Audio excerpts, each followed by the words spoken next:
Buenos días. Segundo domingo de Pascua y leemos el capítulo 20 del Evangelio de San Juan.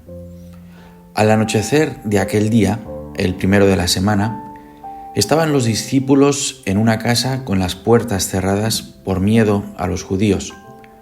Y en esto entró Jesús, se puso en medio de ellos y les dijo: «Paz a vosotros». Y diciendo esto, les enseñó las manos y el costado. Y los discípulos se llenaron de alegría al ver al Señor. Jesús repitió: «Paz a vosotros. Como el Padre me ha enviado, así también os envío yo». Y dicho esto, sopló sobre ellos y les dijo: «Recibid el Espíritu Santo. A quienes les perdonéis los pecados, les quedan perdonados. Y a quienes se los retengáis, les quedan retenidos». Tomás, uno de los 12, llamado el mellizo, no estaba con ellos cuando vino Jesús. Y los otros discípulos le decían: «Hemos visto al Señor». Pero él les contestó: «Si no veo en sus manos la señal de los clavos, si no meto el dedo en el agujero de los clavos y no meto la mano en su costado, no lo creo». A los 8 días estaban otra vez dentro los discípulos y Tomás con ellos. Llegó Jesús, estando cerradas las puertas, se puso en medio y dijo: «Paz a vosotros». Luego dijo a Tomás: «Trae tu dedo, aquí tienes mis manos. Trae tu mano y métela en mi costado, y no seas incrédulo, sino creyente». Contestó Tomás: «Señor mío y Dios mío». Jesús le dijo: «¿Porque me has visto, has creído? Felices los que no han visto y han creído». Muchos otros signos que no están escritos en este libro hizo Jesús a la vista de los discípulos. Estos han sido escritos para que creáis que Jesús es el Mesías, el Hijo de Dios, y para que creyendo tengáis vida en su nombre. El apóstol Tomás, apodado el incrédulo por el mismo Jesús, encarna la dificultad que sentimos todos nosotros en creer en el acontecimiento de la resurrección de Jesús. Pensar que Cristo haya resucitado es algo tan fuera de toda lógica que solo la experiencia del encuentro personal y real con el resucitado puede lograr un cambio de parecer. Aceptar la resurrección no es una conclusión a la que uno llega después de un razonamiento lógico. Creo que solo hay 2 alternativas. O es un encuentro personal insospechado, como es el caso de los apóstoles en el Evangelio que hemos leído, o es un salto de fe, como lo es para nosotros. De ahí la frase de Jesús a Tomás: «Bienaventurados los que no han visto y han creído». Hoy quiero compartir un ejemplo actual de lo que implica este salto en la fe en los labios de alguien que no habla desde la victoria, sino desde el dolor y desde el duelo, el creer sin haber visto.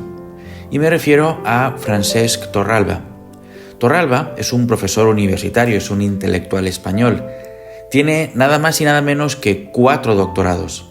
Es doctor en filosofía, doctor en teología, doctor en pedagogía y doctor en historia de arte. Si ya antes yo admiraba a este hombre por su sabiduría y por su capacidad comunicativa, ahora lo aprecio todavía más por su testimonio personal, por su doloroso, pero a la vez pascual, testimonio.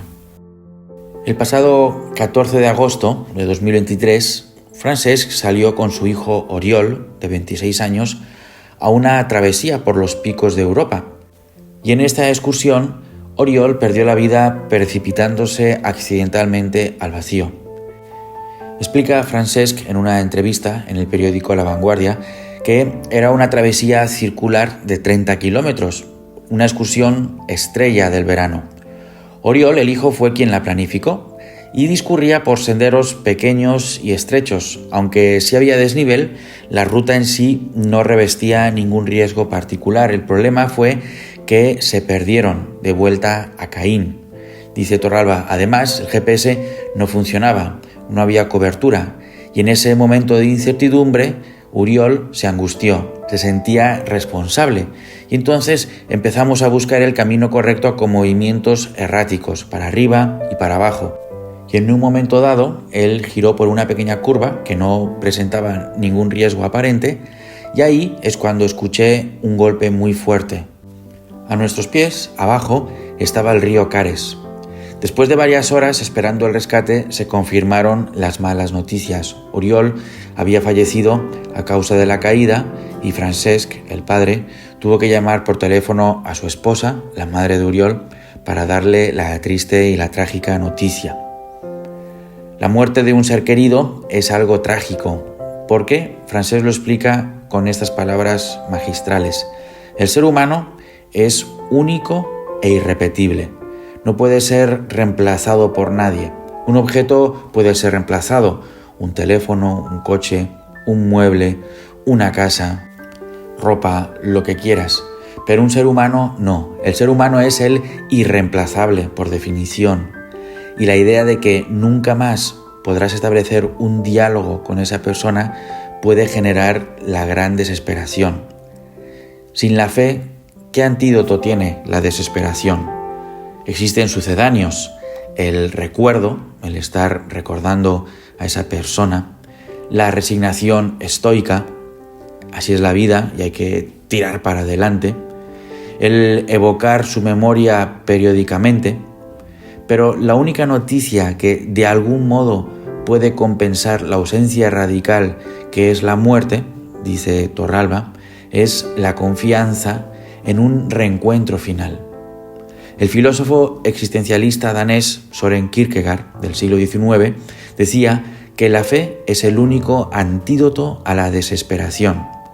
Para Torralba, lo único que de algún modo le da esperanza es la fe en un reencuentro final con su hijo.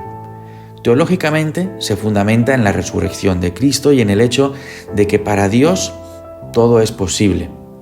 La fe no es una conclusión lógica, no es una conquista de la mente, sino un don gratuito. Así como Jesús irrumpe en el cenáculo estando las puertas cerradas, entra donde no había acceso, el don de la fe puede irrumpir en nuestras almas cerradas donde domina la idea de que la muerte tiene la última palabra. Un acontecimiento como la muerte de un ser querido hace que todo se tambalee y se replantee. Todo se desordena, el sueño, el hambre y también hasta las propias creencias. Algunos derivan a un ateísmo de rebeldía o de indignación, a una negación radical de la existencia de Dios, porque cómo es posible que exista y permita este mal, y es muy comprensible. Pero también hay otra posibilidad, poner en crisis nuestra propia representación mental de Dios y darnos cuenta de que Dios nos trasciende, que Él va mucho más allá de nuestra mente. Y así, sin obviar el dolor, se puede encontrar una fuente de paz. Dice Torralba, porque una cosa así, se refiere a la muerte de un ser querido, y en especial la de su hijo, no se supera. Yo hablo, dice, de aceptación, no de superación, porque creo que esta última palabra, superación, no es la más idónea para hablar de un evento así.